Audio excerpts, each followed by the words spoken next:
Sikiliza kwa umakini. Watu wengi sana wanaogopa kuwekeza kwenye parachichi. Unajua kwa nini? Wanafikiria ule muda mrefu wa kusubiri. Wanajiuliza eti nini?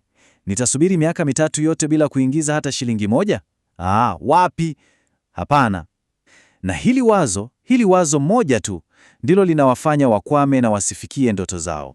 Sasa, leo niko hapa kukuambia ukweli mtupu. Hilo wazo ni uongo mkubwa na ni kosa la kimkakati ambalo linawagharimu watu fursa ya kutengeneza mabilioni ya shilingi. Ukweli ni huu. Ukiwa mwekezaji mwerevu, shamba lako la parachichi linaweza kabisa kuanza kukuingizia pesa nzuri, tena pesa ndefu, hata kabla ya mti wa kwanza kabisa kutoa tunda. Na siri yenyewe inaitwa smart intercropping. Kwa Kiswahili kizuri tunaita kilimo mseto cha kibiashara. Hebu piga hesabu ya haraka hapa. Kwenye shamba lako la ekari moja, kati ya mstari mmoja wa miparachichi na mwingine, kuna nafasi kubwa, yani nafasi ya mita 7. Hii sio nafasi iliyopotea, la hasha. Hii ni fursa ya dhahabu inayokungojea wewe uichangamkie. Sasa, kwenye hiyo nafasi ya mita 7, hapa ndipo kwenye ujanja wote. Unapanda mazao ya muda mfupi. Fikiria maharage, fikiria vitunguu au hata tikiti maji. Haya mazao mizizi yake ni mifupi, haiwezi kusumbuana na ya parachichi. Lakini naomba usikilize hili angalizo kwa makini sana. Kamwe, na narudia, kamwe usipande mahindi. Mahindi yatafyonza rutuba yote na kuua miti yako midogo. Utakuwa umeharibu mradi wako wote. Hapa sasa ndipo maajabu yanapotokea. Ndani ya miezi 3 tu, unaanza kuvuna hayo maharage na vitunguu. Pesa unayopata inalipia gharama zote za shamba, inalipa vibarua wako, na bado inakuachia faida safi mfukoni mwako. Yaani, shamba linaanza kujilipia lenyewe na kukuingizia pesa tangu mwezi wa 3.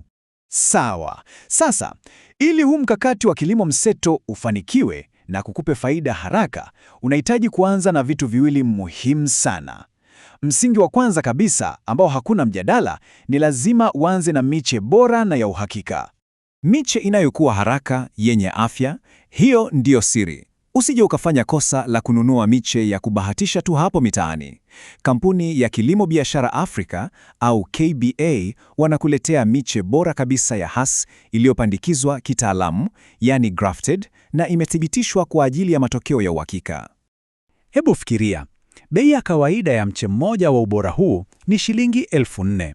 Lakini kwa sababu wewe ni mjanja na umefuatilia mpaka hapa, leo kuna ofa maalumu kwa ajili ya wateja 99 wa kwanza tu. Utapata mche mmoja kwa shilingi 3,000 tu. Hii ni fursa ya kuanza mradi wako kwa nguvu. Wahi sasa kabla hizi nafasi 99 hazijaisha. Sasa, jambo la pili, kuwa na miche mara bora peke yake haitoshi. Unahitaji kuwa na maarifa sahihi. Ni sawa na kuwa na gari jipya la kifahari lakini huna ramani ya barabara. Lazima utapotea. Unahitaji mwongozo. Ili ujue upande nini, wakati gani, na kwa utaratibu upi hasa. Hapa ndipo mwongozo wa kilimo cha parachichi Tanzania unaingia. Hiki ni kitabu cha kidijitali kilichoandaliwa na wataalamu wenye uzoefu wa shambani. Yaani sio mambo ya kusoma tu kwenye vitabu. Ni mambo yaliyofanyiwa kazi. Thamani halisi ya maarifa yote yaliyomo ndani ya mwongozo huu ni shilingi 500,000. Lakini kwa sababu tunataka ufanikiwe, hatutaki bei iwe kikwazo. Kwa hiyo, leo, kwa ajili ya watu 99 wa kwanza tu, utapata mwongozo huu wote kwa ofa ya shilingi 45,000 tu. Nafasi hizi zinajaa haraka sana, usikubali kupitwa. Sawa, uko tayari?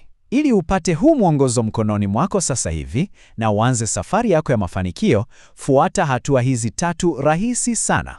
Hatua ya kwanza, lipia ile ofa yako ya shilingi 45,000 kupitia M-Pesa. Namba ni 0763071007. Jina litatokea Daudi Mwakalinga. Hatua ya pili, tuma anwani yako ya barua pepe, yani email yako, kwenda WhatsApp kwenye namba hiyo hiyo 0763071007.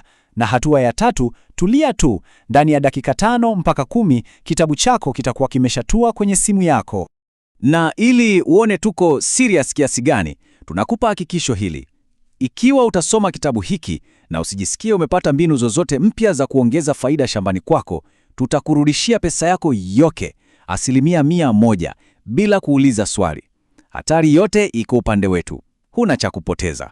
Kabla sijakuacha, nina swali kwako. Tuandikie hapo chini kwenye sehemu ya maoni, wewe binafsi unapenda kupanda zao gani la muda mfupi wakati unasubiri parachichi zako zikue? Tupeane mawazo hapo chini. Na usisahau, ile ofa ya miche na kitabu ni kwa muda mfupi na nafasi ni chache. Chukua hatua sasa.